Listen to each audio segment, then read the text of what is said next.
C'est l'heure de votre rendez-vous avec l'actualité. Yarana, merci d'être au rendez-vous. Le choix est difficile quand les mêmes tarifs s'affichent sur les étiquettes. Le thon rouge et le thon blanc se vendent au même prix pratiquement, mais derrière cette bonne nouvelle pour le consommateur se cache un désastre économique pour la filière. Il ne faut gaspiller aucune dose. C'est l'ultime consigne au centre de vaccination de Papeete. Face à un approvisionnement quasi incertain des vaccins, les médecins jouent la montre pour les remplacer à tout prix. Passer le permis de conduire coûtera seulement 20 000 francs à condition d'être éligible au dispositif d'aide. Il est opérationnel, mais attention, seules 400 personnes pourront en bénéficier. Et pour soutenir le tourisme intérieur, le pays décaisse une enveloppe de 50 millions de francs afin de pousser les résidents à voyager dans nos îles. La mesure est-elle suffisamment incitative? Nous poserons la question à une gérante de pension de famille. Raïta Richemont est en direct avec nous depuis Ahé. Des canettes de limonade et bien d'autres déchets. Il y en a autant que les occupants de la plage. Les nettoyages se suivent et se ressemblent à Tahiti. On se rend compte que les gens n'aiment pas notre pays. C'est ce que déclare un jeune nageur contrarié dans ce journal. La filière pêche connaît probablement la plus grande crise du 3e millénaire. Le poisson ne s'exporte plus. Une autre conséquence de la fermeture des frontières, la crise sanitaire avait amorcé le problème et le chiffre est significatif. En 2019, la Polynésie avait exporté plus de 1000 tonnes de thon contre seulement 800 l'an dernier. Et 2021 s'annonce mal pour les 400 pêcheurs des îles du Vent. Le prix du thon rouge est au plus bas qu'Alignénar, Vito Tapo et Mirko Vanfou. Difficile à écouler sur le marché local. Après une campagne de pêche de 3 semaines, ce thonier revient chargé de thon rouge. Et habituellement, 95% de la production est envoyée aux États-Unis. Mais aujourd'hui, l'exportation est à l'arrêt total. C'est pas bon pour nous, les prix apparemment sont bas, et puis c'est très mauvais pour nous, quoi, pour tout le secteur de la pêche est impacté par la fermeture de l'export, quoi, des vols. Du thon rouge à bon prix, une aubaine, mais qui ne ravit pas les éternels insatisfaits. En ce moment, je ne vais pas dire que c'est correct, mais nous, on n'a pas tellement le choix, les consommateurs. Les petits thons rouges de 15 à 20 kilos sont destinés au marché local et ceux de plus de 30 kilos sont exportés. Mais plus aujourd'hui. Conséquence, les pêcheurs baissent leur prix de revente de 800 à 500 francs le kilo. Comme ça, au moins, on réussir à liquider nos poissons. Et vite fait, qu'on ne va pas durer dans la vitrine. Pour éviter l'arrêt des campagnes et le chômage des 400 pêcheurs professionnels, les marailleurs ont trouvé une solution avec le pays et Air Tahiti Nui. Un vol, on a prévu peut-être aux alentours des 20 tonnes, 25 tonnes pour être envoyé du côté des États-Unis avec un vol tout cargo, sans passagers. Départ le 9 mars vers Los Angeles. Si l'opération est un succès, elle sera renouvelée toutes les 2 semaines. Mais c'est un affrètement à perte, car 3 à 4 fois plus cher qu'à l'accoutumée. Le prix à payer pour sauver la filière pêche. Et charge à Air Tahiti Nui de contacter les sociétés importatrices intéressées pour faire embarquer des produits par ce vol de Los Angeles du 9 mars. Ils pourront finalement élever leur fille adoptive en toute sérénité, a décidé le tribunal de Papeete. Souvenez-vous, 2 couples étaient accusés d'avoir organisé l'adoption d'un bébé avant sa naissance en contournant les règles en la matière. Le père adoptif avait déclaré l'enfant à son nom auprès de l'état civil au lieu de passer par la direction des solidarités. Si des peines allant jusqu'à 1 an de prison avaient été requises lors du jugement, tous ont été relaxés aujourd'hui. Si la décroissance globale de l'épidémie de coronavirus se poursuit malgré un rebond à 7% du taux de positivité, on compte aujourd'hui 18 cas de variant britannique au Fénois. Et dans un contexte d'approvisionnement tendu, la campagne de vaccination se poursuit en Polynésie. Alors pour le docteur Jérôme Debac, il est hors de question de jeter une seule dose en raison de rendez-vous non honorés. Pour éviter le gaspillage, des volontaires sont appelés au dernier moment. Les détails avec Lucille Guichet-Tirao et Patrick Tsing-Tsing. Je me permets de t'appeler parce qu'on a une dose supplémentaire pour le vaccin et tu étais sur la liste d'attente. Est-ce que tu serais disponible pour venir maintenant au kiosque pour te faire vacciner ? C'est un appel inattendu. 10 minutes plus tard, la patiente volontaire se présente au centre de vaccination de Papeete. Elle a moins de 75 ans et pas de pathologie grave. Professionnelle de santé, elle fait partie des personnes inscrites sur la liste de secours. On respire. Le rappel, c'est entre 3 et 6 semaines. Ouais. Et on fera sur le même principe. À un moment, il fallait de toute façon se faire vacciner. Donc voilà. Et que c'était plus simple d'un point de vue organisationnel aussi, comme ça, pour moi de venir là. Voilà. Puisque je savais qu'il y avait cette possibilité-là. En raison de leurs contraintes de stockage, les vaccins Pfizer contre la Covid ne peuvent être conservés que 6 heures une fois ouverts. Les injections se font donc uniquement sur rendez-vous, mais à la fin de la journée, il arrive que certains patients ne se soient pas présentés. On se retrouve avec des doses qui n'ont pas été utilisées. Et comme il est hors de question de jeter une seule dose, on préfère en faire profiter les gens qui, même s'ils ne sont pas dans le public cible de la phase actuelle, on en fait profiter qui en veut. Les patients doivent s'inscrire auprès du centre de vaccination le plus proche. Seul critère, être volontaire et pouvoir se rendre sur place rapidement. Et le prochain arrivage de vaccins contre la Covid-19 est prévu le 4 mars prochain. Passer le permis de conduire n'est plus réellement une évidence pour les jeunes. Trop lent, trop dur, mais surtout trop cher. Comptez 120 000 francs minimum le coût de la formation. Alors pour aider cette partie de la population qui n'en a pas les moyens, le gouvernement réinstaure l'aide au permis de conduire. Selon des critères vérifiés, toutes les personnes âgées de moins de 30 ans pourront passer le permis pour 20 000 francs pacifiques seulement. Explication Brigitte Olivier, Heidi Co. C'est le lieu redouté de tous les jeunes qui viennent passer leur permis de conduire. Et tous les jours, ils se succèdent et commencent par prendre un rond-point très fréquenté. La plupart le connaissent bien, ils ont effectué 2, voire 3, 4 et même 5 tentatives et ont déboursé jusqu'à 200 000 francs pour obtenir le sésame de l'autonomie pleine et entière. Pas simple pour la plupart. Comme moi, je n'ai pas d'emploi. Ça a été difficile aussi de réunir la somme. Vous savez qu'il y a des aides maintenant. Oui. Vous allez essayer d'en profiter si jamais vous ne l'avez pas ce coup-ci. Oui, sûrement. C'était un gros budget pour toi? Oui, pour mes parents. C'est des parents qui ont payé? Oui. J'ai beaucoup de problèmes financiers et je vis toute seule actuellement. Et je suis étudiante aussi en BTS, du coup c'est un peu dur pour moi, quoi. L'année passée, le pays a voté une aide pour ceux qui en ont besoin. Ils doivent être inscrits au CEFI, apprentis, bénéficiaires d'un dispositif d'aide à l'emploi et ne doivent pas avoir plus de 30 ans. Ils ne débourseront que 20 000 francs au total. Les étudiants sont nombreux à être intéressés. Beaucoup d'étudiants sont venus à notre rencontre justement pour avoir les formulaires d'aide au permis et déjà là, c'est déjà un très bon pas vers cette avancée-là et c'est aussi une très bonne opportunité, oui. Il a d'ores et déjà été décidé que le dispositif serait reconduit chaque année et le dossier sera traité par Internet. Pas la peine donc de se déplacer au transport terrestre. Aujourd'hui, pour 2021, on met en place en fait une plateforme dédiée sur Internet qui va permettre à chacun des usagers de bien voir par rapport au profil auquel il correspond, de pouvoir préparer sa constitution de dossier. Donc c'est ce qui est actuellement mis en œuvre. Les dossiers doivent être présentés avant le 8 mars. Combien de voix comme tu veux. Au total, l'aide au permis de conduire constitue une enveloppe de 38 millions de francs pacifiques. Et pour inciter les Polynésiens à voyager dans les îles, le gouvernement consacre un budget de 50 millions de francs, et cela pour offrir des coupons voyage de 16 000 francs aux résidents. Ils seront utilisables pour les activités de loisirs et services proposés par les prestataires agréés, et leur valeur sera plafonnée à 14% du coût global du voyage. La mesure a été adoptée à l'unanimité par les représentants de l'Assemblée, même si des élus de l'opposition l'ont trouvée insuffisante.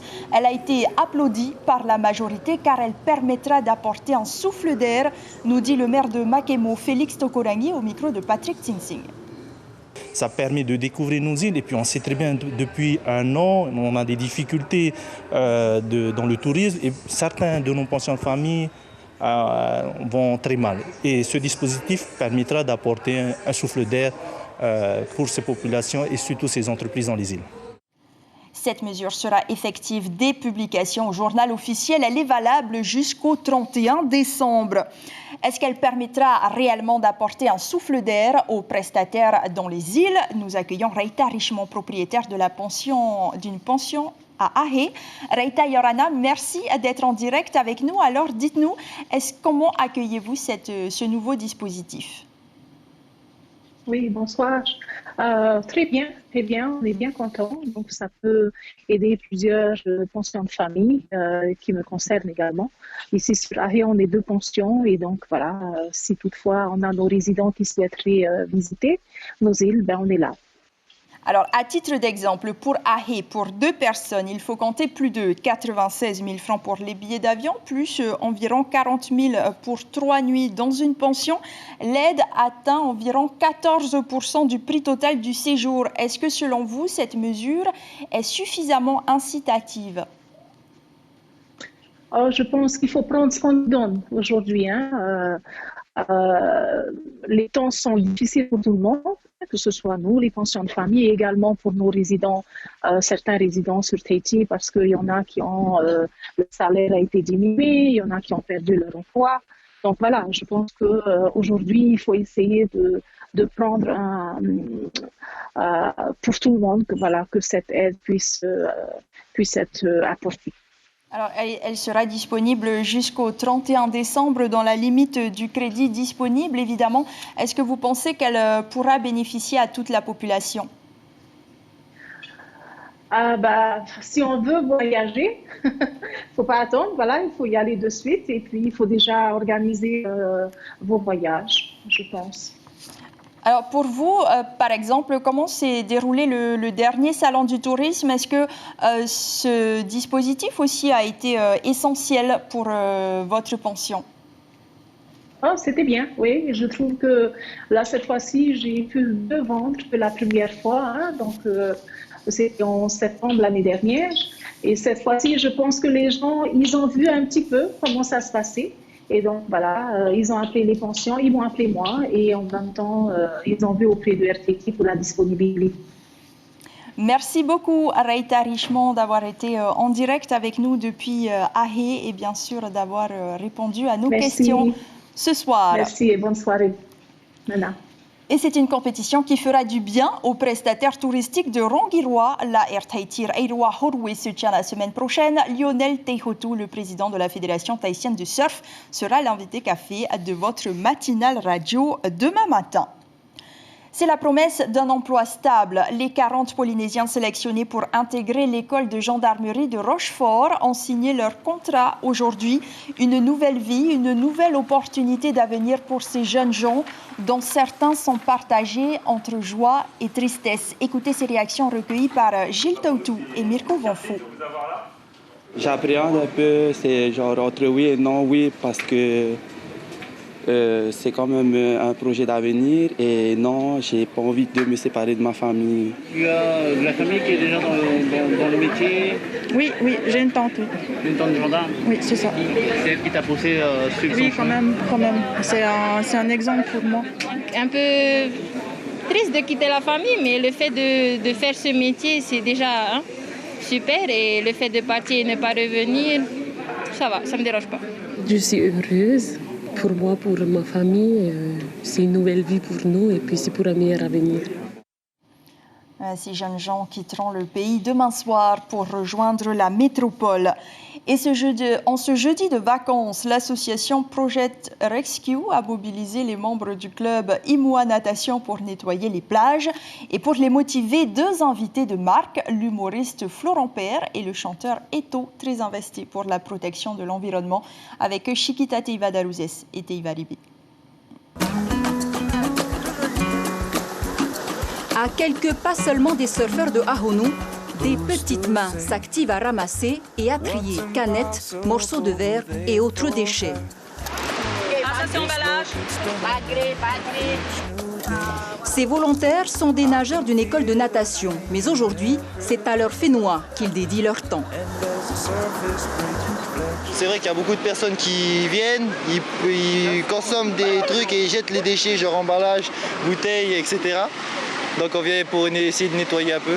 En faisant cette action, on voit que les gens, ils n'aiment pas notre planète, ils n'aiment pas notre plage, ils ne veulent pas venir profiter. Tout ce qu'ils savent faire, c'est laisser les déchets, même pas pouvoir les ramasser, mettre dans une poubelle ou prendre ne serait-ce un plastique et mettre dedans. Parmi les bénévoles, le très populaire Florent Père, en tournée à Tahiti, est venu donner la main. Avant son spectacle de ce soir, une petite mise en jambe s'impose et c'est plutôt cardio. On a trouvé un pneu.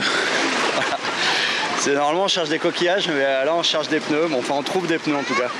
Et là on galère bien à l'enlever, mais ça y est, c'est l'objectif là. On aime les personnalités publiques et du coup ça nous fait plaisir parce qu'on voit que vraiment tout le monde est inclus dans l'environnement et du coup ça fait vraiment plaisir. Quand tu regardes que c'est lui qui pèle et nous on fout rien à côté, ça nous motive. C'est ceux qui bossent, Autre artiste mobilisé, le chanteur Eto, venu apporter sa pierre à la protection de l'environnement. Là, je vais ramasser un pneu et c'est désolant parce que ça vient pas de la mer, en tout cas ça vient de la terre, ça vient des eaux et ça vient notamment d'une maison parce qu'il y en avait tout plein en bas et donc il va falloir que je les dénonce. Désolé. Mais à côté de ça, il y a de tout et rien quoi. Enfin, il y a vraiment beaucoup de plastique quoi. Beaucoup de plastique, il y a quelques ferrailles, mais ce qui est plus dangereux c'est les tout petits les bouchons, tout ça qu'on voit pas forcément. Et c'est ça en fait qui s'effrite et après qui sont mangés par les poissons. Et nous on mange les poissons et après on a des maladies, on a des cancers, toutes ces conneries là. L'action de la communauté Project Rescue Ocean prend de l'ampleur chaque année. Elle mobilise des jeunes qui deviendront des adultes responsables, une myriade de petits pas qui ont assurément un impact positif. Et à Mahina toujours, une cinquantaine d'enfants participent depuis lundi à un stage vacances mis en place par la commune. Diverses animations et disciplines leur sont proposées, du football bien sûr, vous le voyez sur ces images, ou des jeux d'échasse. Et tout cela sous la responsabilité de l'entraîneur des U13. Il nous en dit plus au micro de Gilles Taoutou. Alors pour les vacances, en fait, en temps normal, on fait toujours des stages vacances pour les plus petits, on va dire, moins de 12 ans, c'est la moyenne. Et là, on fait en plus, chaque entraîneur est un peu responsable de sa catégorie et on fait des entraînements pour nos jeunes. Donc moi j'ai les U13, par exemple les U15 ils font entraînement aussi l'après-midi. On profite des vacances pour pouvoir s'entraîner tous les jours en fait. Pour terminer, nous partons à Rurutu pour une immersion au sein de la MFR, la Maison familiale rurale des Australes. Comme toutes celles implantées en Polynésie, elle représente un système éducatif atypique pour nombre d'adolescents qui se destinent au métier de l'agriculture. À Rurutu, elle existe depuis 2007 et depuis 10 ans, elle organise un tour de l'île pour découvrir les différents sites de formation des élèves où ils passent 2 semaines par mois. Le reportage aux Australes de Heya Parautokorangi. En portant avec succès cette pierre de 80 kg jusqu'à son épaule, le jeune tout-papa vient d'assurer la réussite de leur tour de l'île. Depuis 2017, c'est une tradition que de lever la pierre pour démarrer cette journée. Ils sont 17 en CAP d'agriculture, acteurs et spectateurs à la fois dans ce tour de l'île pour présenter et découvrir l'activité de chacun d'entre eux. Rowan, originaire de Tupuai, est celui qui ouvre la série des visites. Il est en stage chez Rocky Mateao et pour aujourd'hui, une démonstration de repiquage de semis de salade. Je lui apprends tout ce qui porte sur l'agriculture, que ce soit du taro ou encore d'autres légumes. Ce que l'on peut dire, c'est qu'il est super motivé. Moi, je souhaite que si je grandis, je souhaite de faire un potager pour moi, pour ma famille, pour nourrir ma famille et pour vendre aussi, pour avoir de l'argent. Tout au long de la journée, élèves et moniteurs font plusieurs arrêts. Nous sommes à Auti pour assister à la présentation de Ra'anou, la fabrication de mon tiare triti. Sur la table, des feuilles de tiare triti séchées, du coco râpé, le tout à mélanger pour exposer ensuite au soleil. Une formation initiée par son maître de stage qui n'est autre que sa mère.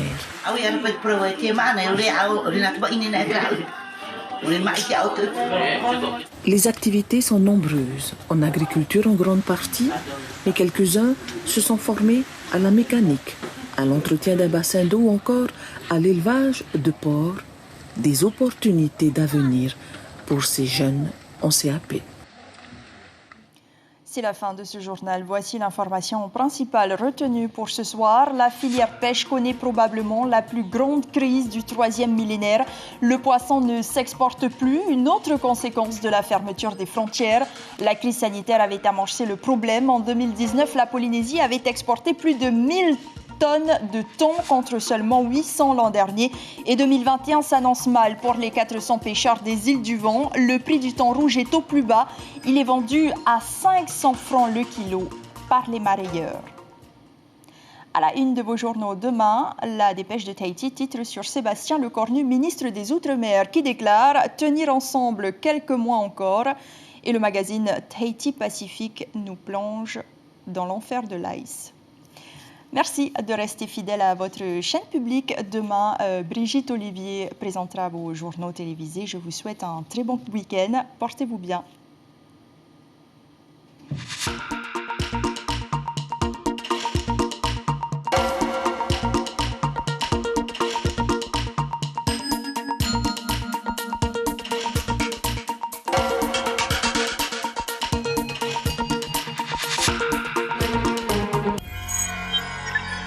Retrouvez ce programme en replay sur notre site internet